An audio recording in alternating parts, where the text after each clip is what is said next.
Hi, everyone. Before we get into today's episode, I just want to warn you that there's a lot of swearing throughout this interview. So if you have kids around, you'll want to listen at a later time. Now on with the show. Hello, I'm Christopher Lopez, and this is the StarCraft Observer. The show centered around the real-time strategy game StarCraft and its real stories from the community. We talk to artists, streamers, players, creators about their first encounter with the game and how it's changed their lives.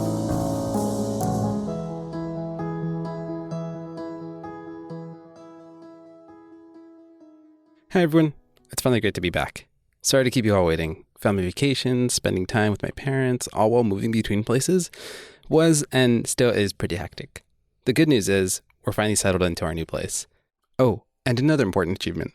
As you can all probably hear, the new podcast room is set up. It may not sound like much, but there's a lot that happened among all that. And one way I managed to cope with all the stress and madness of it all was embracing more of my creator side. And by that, I mean taking to the social media platforms that the StarCraft Observer is on, like Instagram, TikTok, or Twitter, and creating these short videos where it's mainly myself imagining what it would be like in various StarCraft scenarios, such as what it would be like on my first day of Reaper training where I pretend to jump off a cliff, or finally making it to Grandmasters, but then the TVA, the Time Variance Authority, showing up in my room to erase the whole event, or pretending to be an SCV forgetting to wall off while slowly zooming out to see a large swarm of Zerg about to invade. And I gotta tell you, it's been a wonderful experience because, as I mentioned before, it's helped me cope with a lot of the personal things that have been going on in my life. It's unlocked the side of me that I've somehow tucked away forever, and allowing my imagination to take the wheel while being a bit goofy. But before all that, before this podcast, before TikTok, Instagram, Twitter, Facebook, before the StarCraft Observer, there was one thing that helped me deal with the everyday stresses of a 9-to-5 work life. That thing, watching a StarCraft stream via Twitch. I don't know what it is about watching a stream, but it somehow just changes up my entire attitude. And looking back on it, it's probably because majority of the StarCraft streamers tend to be very relatable. And also, I had zero time to play, which I still don't. But I was able to enjoy the experience of watching someone play my favorite game. Out of all the streamers that I found most relatable, vocal, and shared their gripes a lot during their stream, was this person. Oh, come on, that's not fair. They were gonna nerf it. They just quit before they did. They left us with a great gift to remind them, or to remind everybody why they should play their new shit. Dude, what if that was the fucking plan? Bro, that's it! I figured it out. I cracked the code. They literally buffed the Void Ray, so everyone would get sick of it, so they released their fucking game, and everyone plays that instead! Because no one wants to play fucking Legacy of the Void Ray anymore. Dude, genius! I subscribe to this theory. I figured it out. I actually cracked the code. I cracked the Konami code. Like, we figured it out. We understand exactly what happened to SC2 now. It's actually, no, I'm like right there. I'm with you, chat. And that's my guest today, UpATreeZelda, or also known as Sal, who to me is one very relatable Terran player. One who really engages with their chat and is very vocal about the way they play the game. And for this episode, I'll be referring to UpATreeZelda as Sal. So let's get into the interview and take it from his early years of gaming. So we used to do, back when it was like, I guess we would have been playing Halo 1 or 2. Like, I had an Xbox and the guys across the street had an Xbox. So I was very fortunate because like I lived in a court, like in a cul-de-sac, and three households were really, really good friends. So I would, and two of us had an Xbox. So I would get my friends to bring their TV, and this is back in the days of CRT. So like, you just see like I remember seeing like their parents like they're in the lawn just like watching their CRT TV just like get shuffled across the street. And I remember this day we had like 12 people, and it was like we were doing 4v4 like Halo, and it was like each TV was like back to back, and like the shit, like sometimes I complain about like some of my shit that I got, like, oh, my mouse is off by just a little bit or whatever. And then I remembered that we stacked like fucking 4 people on top of each other so that they could look at half a pixel and try and nail a headshot. That was a great day though. I remember that. We did a lot of shit like that. We would constantly play games. I remember like back when they got like, even I think it was like maybe 5 years after D2 would have come out, like the guys across the street were very, very, very into Diablo 2, and we'd like bring our PCs over and we just like run around and do shit. But they were like super into it, way more into it than I ever was. But we did a lot of shit like that. We played so many games. We played a lot of like, during the summer you can't play ice hockey, so we played roller hockey.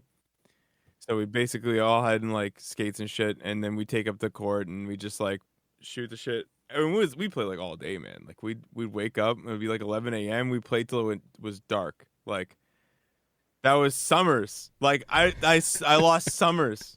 I can't lost them, but like that was like the whole fucking thing. Cause this is like right before you like the internet was around really that you had like or it was useful in any way. Like that's just what you were doing. And what was your first encounter with like a console? Do you remember?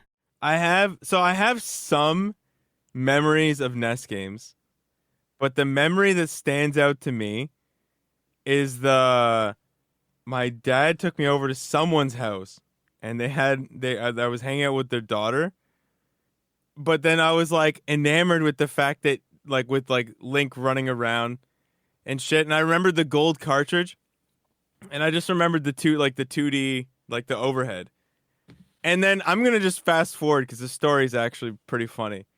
I remember being a little bit older and I was with my uncle and I was looking for this game because I'd only ever seen it, right? And I knew it was called like Zelda or whatever. And we were at like a garage sale and we found like Zelda 2. And I don't know if you've played Zelda 2, but it's a side scroller. What? Wait. Yeah, and it's a horrible fucking video game. Horrible video game. Bro, it is not right. In fact, as a child, I knew something was fucking wrong, okay? I remember playing it and being like, I actually gave the game another chance. Like, if it was now and I played this game, I'd be like, you and all of the games in your franchise are dead to me. But I was like, no, this is just a mistake. Something wrong has happened here. And it wouldn't be until Sal's college years where he would encounter StarCraft for the very first time. When did you first encounter StarCraft? Okay, so I played before the 2010 release of SC2. I played like half the Brood War campaign, and then that was it. And then when StarCraft 2 launched, me and a bunch of friends like who had never played RTS like installed Brood War on a bunch of laptops and we played it for like 3 days straight, and we had like a riot, like just playing like 1v1 maps and just people were like cannon rushing each other and it was awful. It was like looking back on it, it felt crazy, but I know now that it must have been just the worst. It's like two children beating each other with like wiffle bats. Right. Compared to like fencing. And do you remember when you first picked up? Yeah, so StarCraft 2 happened because one of my buddies bought it. Jason Legree, he stops by and chat all the time. He bought it and like brought it over and he was playing it on his laptop, I think. And I was like, dude, I can't keep playing this Brood War shit. And look at the graphics on that. So then I sold like 3 games to buy Wings of Liberty. I think I sold 2 games I can't remember, but I know I sold Brawl because I didn't play Brawl anymore. So I sold like a bunch of games, like bought Brood War. So I bought StarCraft 2, and then I played quite a lot of StarCraft Wings of Liberty. Like I played too much. And at first it was like, 3 games a day or whatever, and it just slowly picked up pace. And what was it about it that just like pulled you in? It was hard. Like it was hard. It was harder than anything else that I had ever undertaken. Like as far as one particular task, like I had a lot of things I think that were hard in the long term, but nothing like this, man. StarCraft 2 is nutty. Like when you think about what goes into just one game of StarCraft, how many years you have to play to be good. Some people are freaks of nature, but to get good at this game, like you have to invest so much time. And then just one game, like you're basically applying almost everything you learned in that time just in that one game. Right? It's a very difficult thing. With Sal finally on board the StarCraft 2 train, he would begin to take this game very, very serious, putting countless hours into getting better at the game. In fact, it was so serious to him that he would play at one of his favorite studying spots during his college years. In an interview with Joey, a nice username, I was watching that video, and there was an incident that you had in a coffee shop when you were first playing StarCraft. Yeah. Can you talk about that? Oh, yeah. I mean, I don't know which particular incident, because I used to do a lot of work there, but like the first thing I ever did, and like my first ladder games were like played in a coffee shop. Why? And I like took my, I don't fucking know, man. Like, I was such an edgy kid. I don't know why I did that. I can't tell you, like, I don't know. But you know what? Maybe I do know the answer to your question. When I was studying, like in my first year, I spent so much time studying in a coffee, like in coffee shops, or like in like libraries, or like just not at home, that I was more comfortable in those environments than I was at home. Like home was a foreign place, right? Like it wasn't until I was done school that I had a home. Like I genuinely never spent any time at my own place. I was always like, that was strictly for sleeping. Like I think this might be common amongst a lot of students, but I think a lot of people spend more time than I ever did. Like I was always at a lab, at a coffee shop, or at a library. And I think it might have just been a comfort thing. Like that's where I went to do work. And to me, I wanted to play StarCraft 2, and I wanted to take it seriously, even from my first shitty ass ladder games. Like, so I did it where I do work, and I lost all of them because, of course, I was terrible, So, but I think that was the mentality that probably led me to do it. Like, if I had to try and walk through what angsty young, like 18-year-old me would have been doing, that is definitely what I probably like walked through in my mind. And was there a particular coffee shop that you went to constantly, or? It was the Second Cup, and it was downtown Burlington, and I remember it like it was yesterday.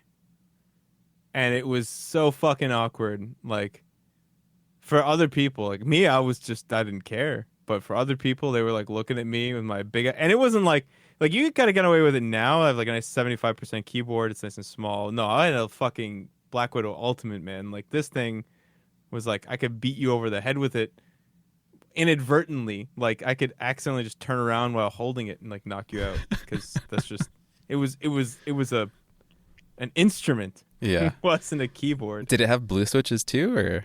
Yeah. Oh yeah. Oh my gosh. Oh yeah. No shame, bro. Fucking no shame. Zero shame. I'm all just going to the coffee shop. I'm trying to enjoy my coffee, and you just hear tick, tick, tick, tick, tick, tick, tick, tick. Yeah. Wow. Yeah, I had no shame. Wow. So it was just your laptop, keyboard, and a mouse. Yeah. I can totally understand that, because I mean it's your element, it's your spot that gives you that comfort. Yeah. Once I walk you through it, it makes sense. Yeah. But like, if I just told you where that was, you'd be like, "What the fuck is wrong with you?" Like, that doesn't make any sense. Oh man. But it even tells you the situation that I had to use a laptop because I did not own a desktop at the time. Like, that's how mobile I was. Like, I bought a desktop to play this fucking game. Like, it did not the other way around. I did not have a desktop and install StarCraft. No, like, I was no desktop. Right? Like, that was where, yeah, since the very beginning, I've been pouring my life into it. Like, everything I got. When it comes to StarCraft, Sal doesn't mess around, even until this day. So, while still in college and pouring in countless hours into StarCraft 2, Sal eventually would cross paths with the game, but on an entirely different medium. He recalls two instances, one during his Brood War days before taking things seriously, and the second was when he was knee-deep into StarCraft 2 and taking this game to coffee shops, as previously mentioned. When did you first hear about streaming? Okay, I was in... Actually, there are two situations, because I remember them both. And I don't know why I held on to the first one. But I walked by some kid in the fucking library. And of course, they're library computers. This is probably why it's still in my brain. They're library computers, so they're like, trash cans. And back in the day, they were beyond trash can. Like they're like they're like the piece of tile a trash can has sat on for too long. It's like discolored. And I saw StarCraft. somehow the StarCraft was there on the screen, but he wasn't playing it because the thing is a trash can. It's a tile underneath. So I knew, because I had this is right after I had played a little bit of Brood War. So I knew that this was StarCraft because I could see it. I don't even think this is still StarCraft beta. I watched this guy for 2 seconds. I walk by and he's watching a show match or something between two players playing the beta. And I'm just I know he's not playing it. What the fuck? So then that was the first encounter I had. The second encounter was I was in a computer lab and a bunch of kids were watching Idra play. And then either Idra, I think it was Idra, but either Idra or Destiny. And then that was it. Then I went on a bender, finding all the different creators and stuff. Those two incidences were the very beginning. And what was going on through your mind when you were watching these matches? What were you thinking? What was going on in your head? I mean, I was just completely awestruck, I think, at the pace. In fact, it was so crazy. StarCraft seems almost formulaic to me now. I watch StarCraft 2 matches, and it's very hard to get excited about anything. Because, I mean, once you've played enough StarCraft or watched enough StarCraft, if I watch a PvZ, I find that interesting still. But watching any TVX matchup is oh yeah, that was good. Oh, that's great. Oh, that's good. Yeah, he should do this. And they look at that. Oh yeah, that's well done, right? Because even if I'm nowhere near as good, I understand everything that they're attempting to pull off. Even if I can't do it myself, because I've just seen so much of it now, and also attempted so many of these things. And even if I could pull off 1 in 100, I've done it before. So it's kind of took the mystery out. But back then, it was so overwhelming.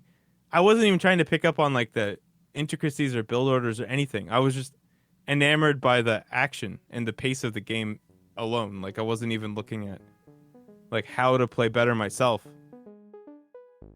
After witnessing this game happen live on a stream for the very first time and being awestruck, this moment would make a long-lasting impact on Sal. A moment that would set him on a path to streaming, and one that will unexpectedly have him meet his heroes. More of that after the break.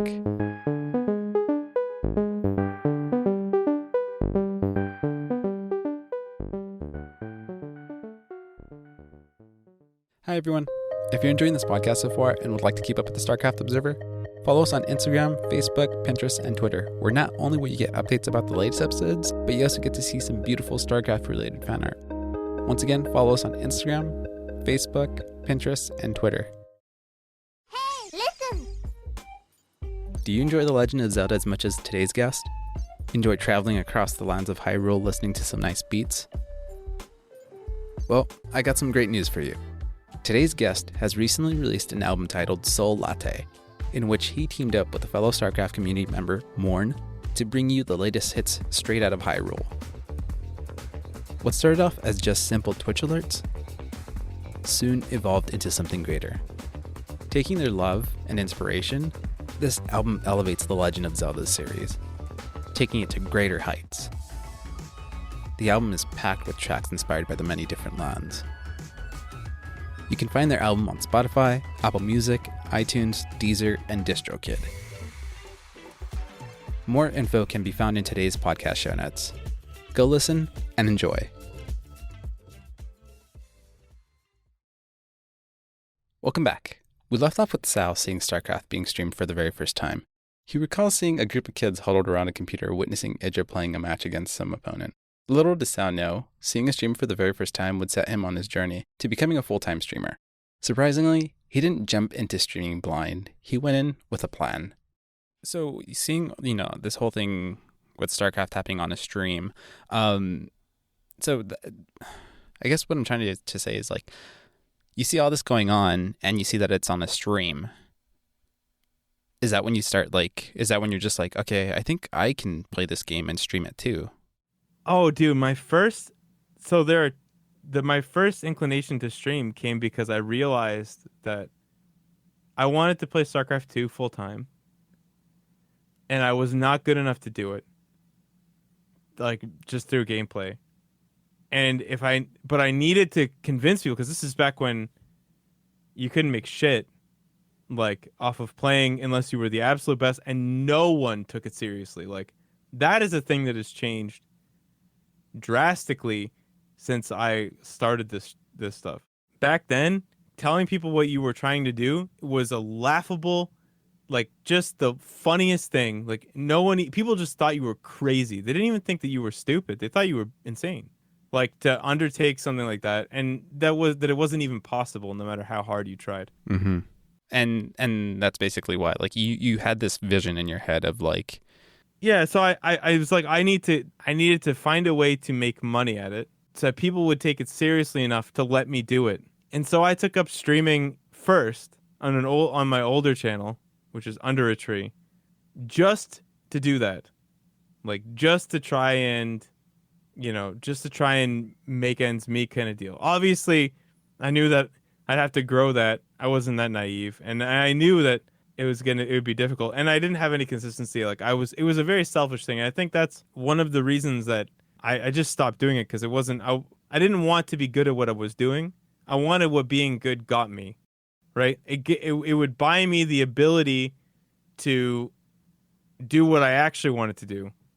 So then when I did the charity marathon, the very first one, I got to look into what it was like to be a streamer. Because those times the stream was so small, like you get like 5 viewers, 4 viewers, 3 viewers, whatever, that you didn't get a good idea. You never got a good idea of I had no idea what that meant. Like, what was it to be a streamer? But when I did the charity marathon, one Reddit thread, which has never been duplicated ever, by the way, it was a complete luck-based farce off the first one. We had like 600 viewers just because of the Reddit thread. And I got a good experience. I got a good look at what it was like to talk to a chat and like have that many people watching. And it was an experience. I still like, I barely remember what happened during it because I hadn't slept in like 50 hours.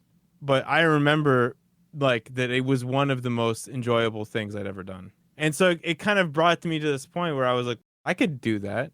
Like I enjoyed that. And then I took up Ocarina of Time speedrunning, and it was actually exactly the same thing. Like even when it was just 10 viewers, 12 viewers or something, or 6 viewers again, because it like you get that bump from people who come from the marathon, and then it goes down, and then you get it again when you have another marathon, and then. But that chat interaction was something that once I started doing it, like it was too enjoyable to. Like, I wanted to stream for its own merits. I didn't want to do it for anything else. So up until this point, Sal was streaming here and there during college. And once he did that charity stream he mentioned earlier, he got an early glimpse as to what things would look like at having a successful stream, and what it really meant to stream for a big audience.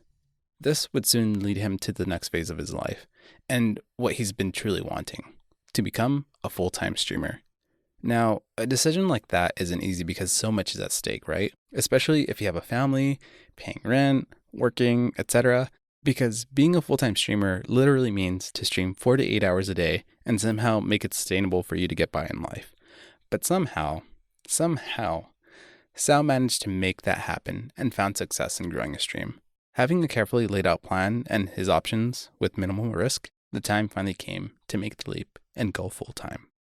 Were you scared at all when you decided that? Like, were you nervous? When I decided that, there were no stakes. So no. Had I decided that and it was like, I'm going to quit everything else I'm doing and do this, then it would have been a very different story. But at the time, I was still a master's student.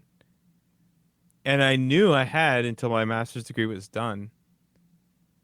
Like, and to at least, because everything was kind of mapped out. As long as I could get both, I could stream consistently and finish my degree in that amount of time. I essentially had a free experimental time. Right? So I wasn't concerned because there was no risk. I suppose you could argue I could have been building like other projects to get a job. But I don't know. I wasn't too concerned about that. If I had to take 2-3 months off to build like some side projects and stuff after, I wasn't really too concerned. So you weren't nervous. You knew that there's nothing at stake. Yeah, there wasn't really anything at stake yet. Oh, okay. Yet. Okay. So I knew that there would be some stakes, And I knew that eventually if I was going to take it seriously, because like I don't want to say that because it seems like I didn't recognize the possible severity of what was going on. It was not the case. I 100% knew that like if I was going to take this seriously, I knew exactly what I need to make. And I'm actually super fortunate.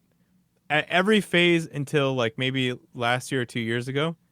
Actually, no, until even last year. So like every phase in my career since I've become a streamer, my financial needs have literally just barely been met. So even up till like last year where we rented out a place with four of us, and then I was making enough to pay a quarter of the rent. And then in the 2 years that we were together, I grew a lot. And when when two of them decided to leave, I was making just enough to cover all of it. So like every phase, like I've everything that I've needed, I had like I managed to just barely get that, and then everything extra was just poured back into the stream.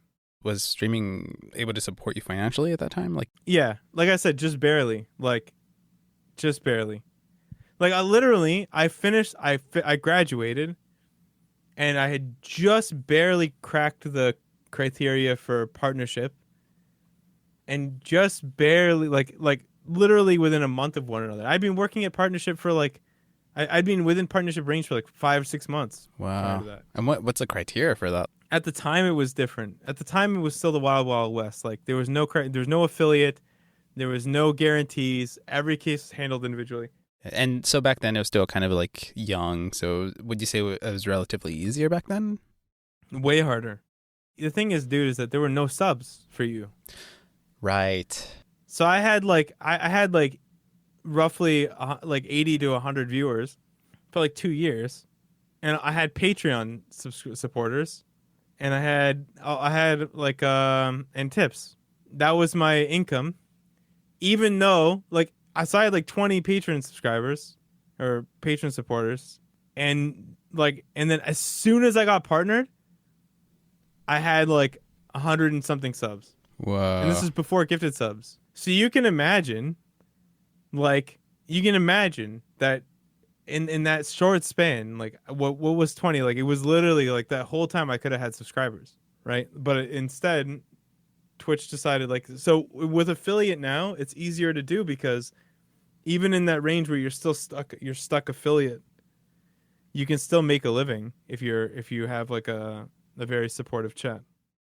Listening back to all that, I couldn't help but get the feeling that Sal was truly destined to stream, as cheesy as that sounds, because it seemed every step along the way he was cracking some sort of real-life code that was putting him just right on that level where he needed to be, and putting him on a track to success, and allowing his stream to grow. Eventually, with the growth of his stream, Sal would begin to attract some attention. So much so that would land him in a room with his heroes, and individuals that we all grew up watching live at StarCraft tournaments, at an event that took place in beautiful San Francisco, California.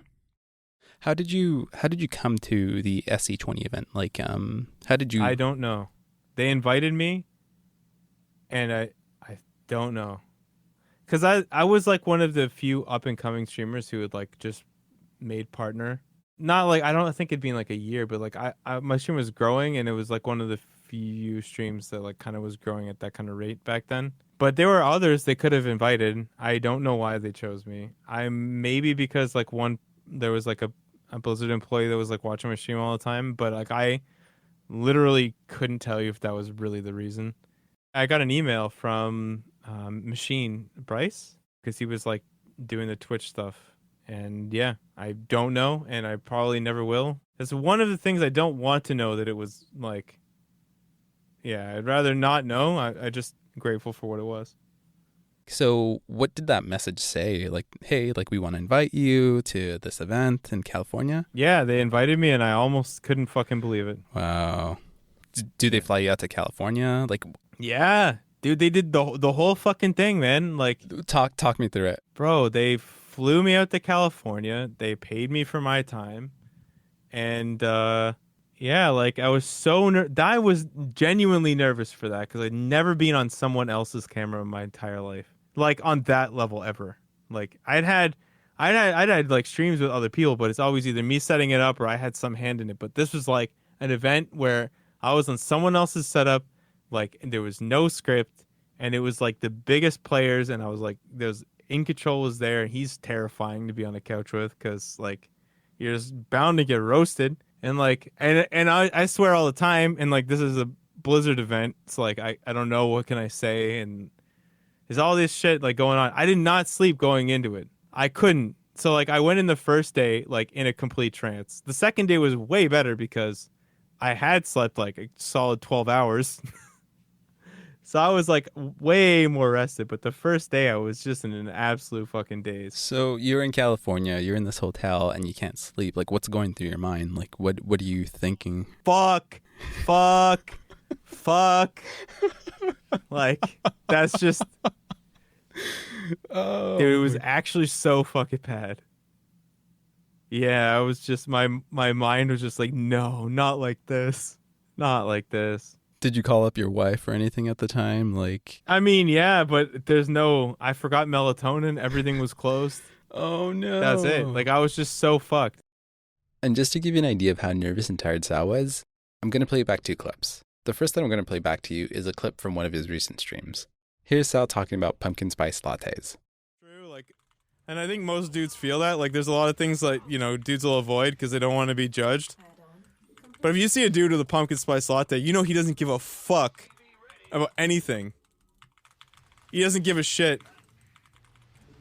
And who's gonna notice looking at the cup? It's one of those things, man. People ask you, oh, what'd you get? I don't lie, man. I looked them dead in the face. Pumpkin spice. I don't fucking care at all. It tastes too good. It tastes too good. I don't give a fucking shit. Judge me all you want. I don't fucking care. Oh, it's overpriced? Don't care. Tastes amazing. I don't get them all the time, but when I do, oh, it's fantastic. Dude, I have two speeds. Black coffee, pumpkin spice. Absolutely. I'm with you, man. I drink black coffee literally 99.99999% of days. Every morning. Right away, you can hear it in his voice. Perfectly natural, energetic, witty, and funny. Now, I'll show you a clip taken from that day where he sits down with Day 9, Artosis, and In Control. I'm gonna go grab. Get that guy. Get that guy over here. We gotta talk to him.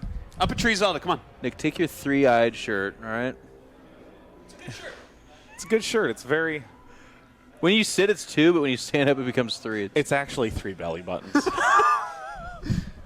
Up a tree. UpATreeZelda. UpATreeZelda. So picked last to MVP. Yeah, you killed everybody by yourself, basically. What's it like to carry a team that picked you last and made fun of you? My back hurts. Oh, I Yeah. Oh. Yeah. It's okay. Understandable. Dude, UpATreeZelda, introduce yourself to the camera on the right. That Everyone's one? watching. Yeah. Yeah. What's up? I'm up a tree. Where'd your name come from? Okay, so this is a command in my chat because I get this a lot. Yeah. I was under a tree because I was an edgy teen and I liked philosophy and stuff. So Literally, you're called under a tree. Yeah, I was under a tree. But then remember when you didn't have clan tags, so I had to cut some letters, and I didn't want to spell under wrong, so I decided to go with up. And when I started streaming, I started because I was doing like charity marathons. So I started with Zelda. We did like as many games as we could the first time. So I just appended that. And then... Oh, yeah. Yeah, so I took up glitchless speedruns for a while. And then when I couldn't stand Ocarina of Time anymore, I came back to the only game I could play for a long time without getting sick of it. StarCraft, man. Man, he just never gets old. He's like Minesweeper. But then after that... Okay, what's your history with StarCraft been like? Were you big? He sounds totally different, especially after carrying his team to victory in a 4v4 against LivyB, TLO, Huck, and Noni. Let's not forget about the fact that he was running on fumes when it came to sleep, and also that it was a live Blizzard event where you had to watch what you say. Overall, the games he played were awesome, which I would highly recommend everyone to watch. I'll link it in the podcast show notes. It all starts around the 3-hour and 50-minute mark.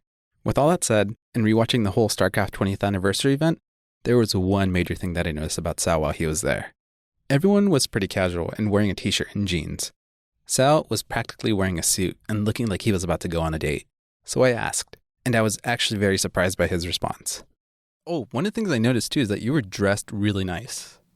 Yeah. I went and bought clothes. Are you kidding me? Holy shit! You think I'm gonna go on that show and not leave a good impression? Are you kidding? No, You because crazy? everybody else was so casual wearing t-shirts, and you were wearing like a nice button-up shirt. And I think that's Yeah, why. because I didn't understand. Like, I don't know if I didn't. Actually, no, I did understand. I knew because I'd seen the one that they'd done, the holiday bash when remaster came out. I think the remaster was first. I think the SE20 event was after that. I wasn't fucking around, man. Hell no. No way, man. Like, you can't. I'm not. You know what it was like that when I respect an event, that's what I wear. Like I wear clothes that I feel reflect my respect for the event. And now that's not to take away from what everyone else wore, because I remember Artosis wore like an N64 shirt. That's like super ballin', you know. But like, and for those guys, that is almost, it's like another day in the office kind of deal. Whereas for me, I had a respect for, like, not just for the event itself, but what that event meant for me. Right, so I dressed for the part. Yeah, no, I mean, dude, you're looking fresh, man. Like, you stood out. Like, I was just like, who is this guy? Like, I've never seen him before. And yeah, it was. I mean, you're surrounded by so many like legends and up and coming people at the time. It's like, Yeah, man. Like, just watching it, my body can't take it. I couldn't even, if you had told me like 3 years before that I'd be there, I would never even have believed you. Like, I would have thought you were just stupid. How could you say something so asinine? It'll never happen. When it comes to StarCraft, even from his early college days, it's a serious passion for Sal. But you really have to wonder, with him being a full-time streamer, making StarCraft-related content, and this being a 9-to-5 for him, a dream if you ask me, how does he balance family life between all this? You start streaming, you start doing StarCraft, you take it on full-time, you do SE20, you do Achievement Hunt, you're doing all these things, right? And where is your family and your wife? Like, how do you balance all this out? I mean, I spend the vast majority of my time outside of all of this with my with my wife or my family. Honestly, like, I think that's the only way, because like, yeah, I just pour everything that isn't that into this. But I'm like one of those guys. Yeah, I definitely am aware of the fact I'm a workaholic. So like, it's important. I think it's very important for people who are like workaholics to recognize that they're workaholics. Because if you spend too much time in denial, you'll find yourself utterly alone. So I think that's important to realize, and just realize that, you know, if you feel like you could spend your whole life working on a particular thing, like, it's important not to do that, or you'll end up just alone. So, you know, I mean, at first my parents weren't on board. My parents have always been more on the side of, like, you know, you pursue your passions kind of deal. And they never really gave me any shit for it because, like I said, I've always been just barely financially successful enough till probably like the last year and a half to like just make it by. And obviously that says something, that it's like more of a real thing. Yeah. And then my wife has never, ever told me to relax.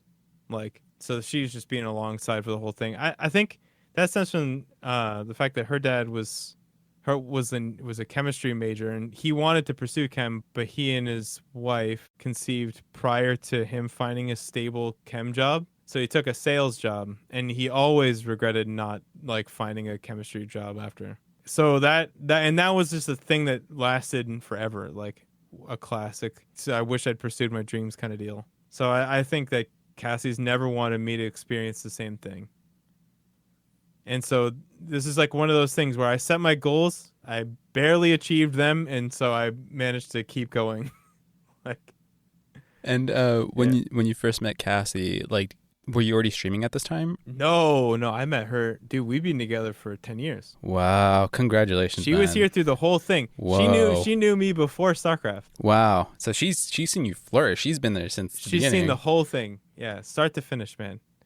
She bought me my very first piece of gaming gear. She bought me a SteelSeries hardpad. When she bought you that, was it a surprise? Mate, I don't remember. No I worries. might have alluded to it, but like with the particular model and stuff like that, yeah.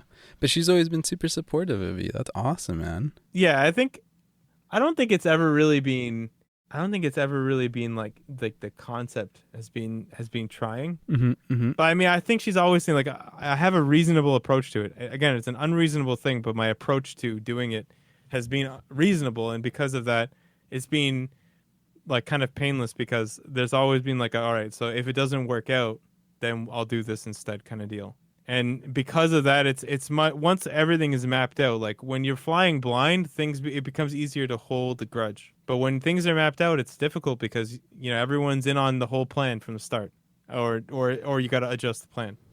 That's true. That's very true. Yeah, like for example, like me and my wife, we have a kid together. We've been together for like 8 years, and Right. this whole podcast idea, me and her talked about it. We started to plan. She actually started planning things out for me. I was just like, oh shit, like she knows I really care about this thing, and like she started helping me out doing that, putting a plan together, getting a calendar, like buying all these things for me. And I think you're totally right about that. Like if somebody knows the plan and stuff has to be adjusted along the way, then yeah, it's okay, and they're on board rather than flying blind. That's totally true, man. That hits home. Right. It's really about honesty, because like even if you leave things out because you're afraid they're not going to work out, there's dishonesty there. Like if you are completely open, like to the best of your ability, and you're honest about the situation, like there's no resentment. How can there be? Like if everyone was on board, even if it doesn't work out, I mean, what are you going to do? Like what are you going to blame? Nothing. But as soon as you start trying to be like, you hide pieces of the plan because you're not sure if they're going to work out. Like you start trying to make guarantees and stuff. That's how things fall apart. Like, yeah, we'll be here and this time, don't worry about it. That kind of thing, and no sort of putting away the fact that it could fail. And like I said during that interview, what Sal just said really hits home. I truly believe in that last bit of advice that he gives. When there's a plan with full transparency, honesty, and everyone is on board with that plan, it creates a less painful journey with zero room for resentment because everyone is in on it. And as with all plans, they can be adjusted along the way when things are not heading in the right direction. Another thing that he touched on was honesty. And that's the major thing that I love about Sal's stream. He's just a genuine, honest person who wears their heart on their sleeve.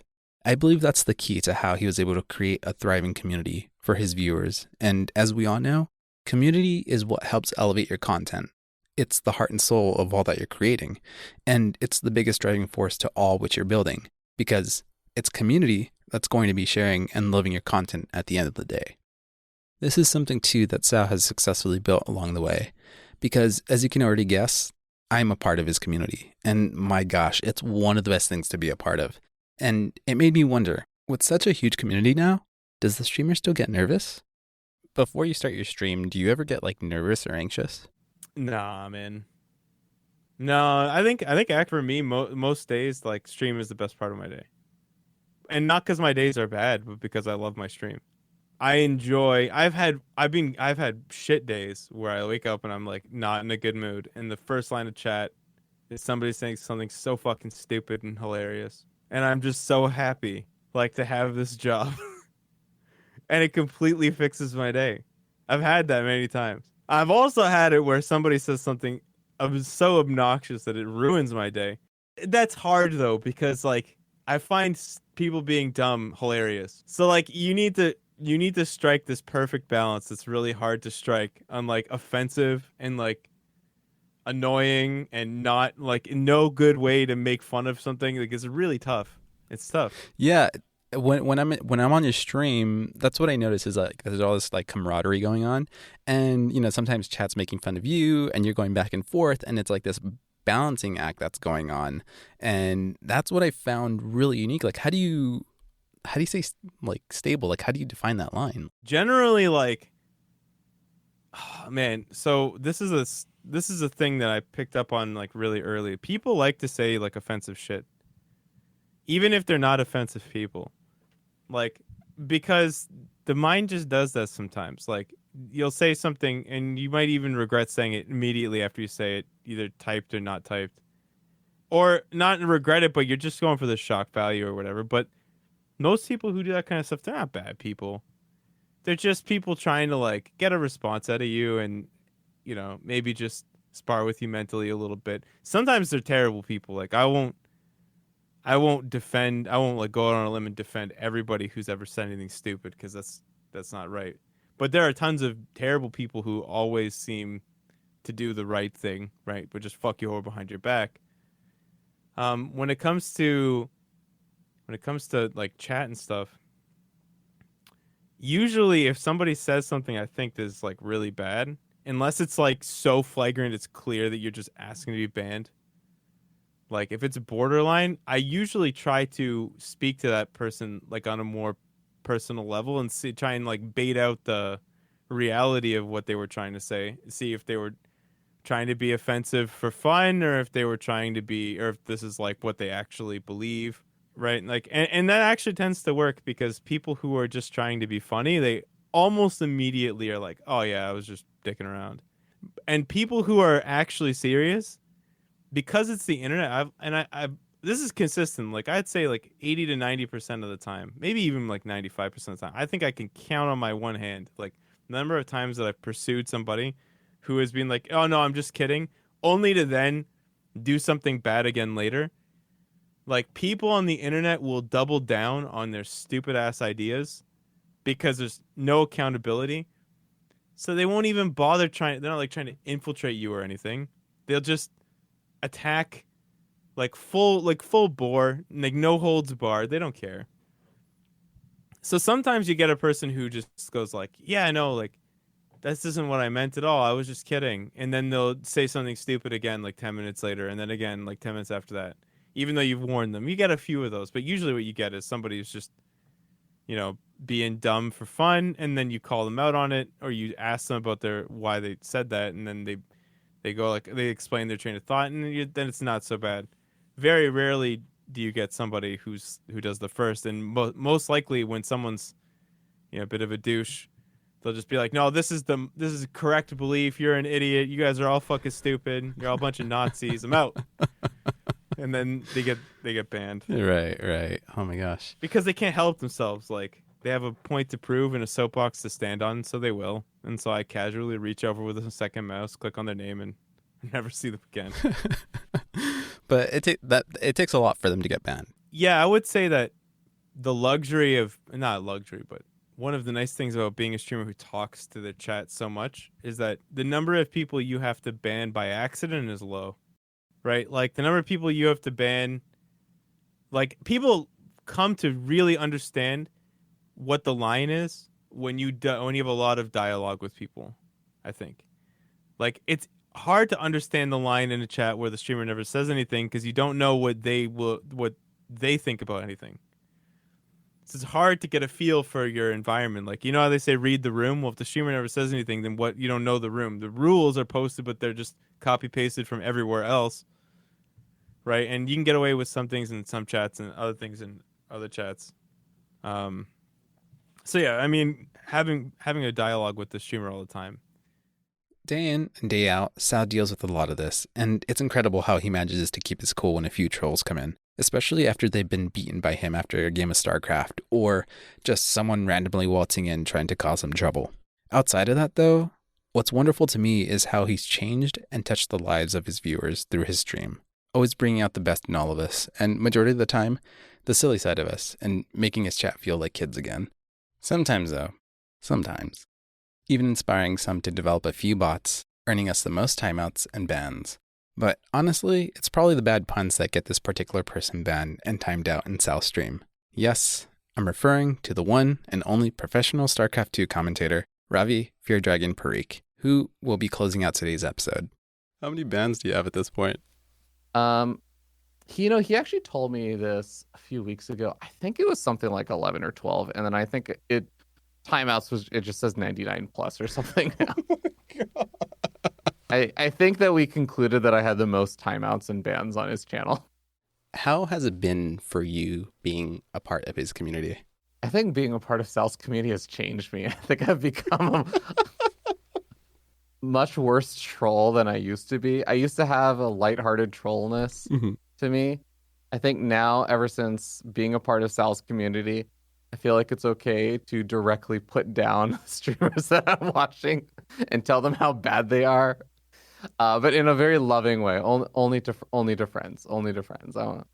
there's a line you don't cross, obviously. Yeah, and that's I'm glad you touched on that because I'm starting to notice that in myself too. So anytime there's a moment where I control him, like I'll just capitalize on that and like jump in it. And the fun part is that he just rolls with it. Like he doesn't, he just makes it fun, and he knows that when he's on his stream, we're all gonna have a good time and just make fun of each other and stuff. Be it him or be it the chat.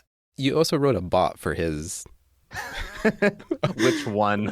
Yeah. Okay. How many do you have? I must have written at least like 5 or 6 at this point or something. The ones that come to mind are I have one that's auto copy pastas any message that's over 200 characters long. So basically, someone will write this thoughtful question or something, and just immediately my bot will auto copy paste it or something. I wrote another one that used voice recognition because Sal swears a lot. So I got voice recognition on his stream, and anytime he swore, I would just say, "Wow, streamer, you really shouldn't swear or watch your language." He banned me for a week for that.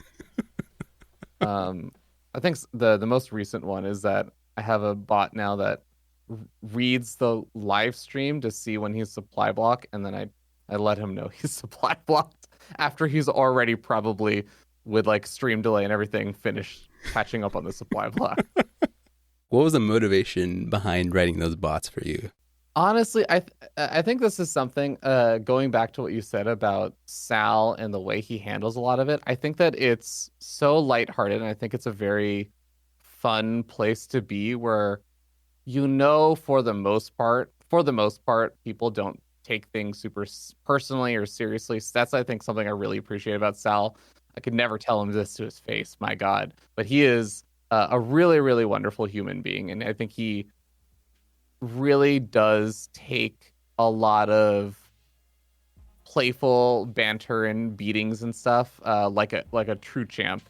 And I think he encourages it. And I think he enjoys it too and everything. To him, that's also like a way he, in my mind, shows like affection to the people that he likes and stuff as well. So I think part of it just came from that inner desire to show my affection for Sal by making his life a little bit more miserable. That's how we do it in the chat, man. There you go, man. I mean, are you a true Twitch chatter unless you hold the largest number of bans and timeouts on Sal's channel?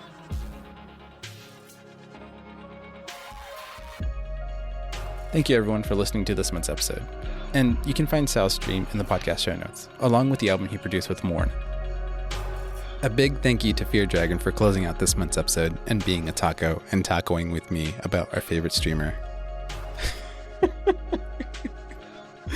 Gosh, dude, I don't know how you do it with these bad puns. Also, listeners, if you do decide to tune into Sal's stream, tell him the StarCraft Observer says hi. And one more thing, go easy on him. Be sure to subscribe and let friends and family know about the StarCraft Observer. Editing, music, and production was done by your host, Christopher Lopez. Outro music by the talented Televangel. Head on over to their Bandcamp or YouTube. You can also find Televangel on Spotify. More details about Televangel in the podcast show notes. Until next time, friends, thank you very much.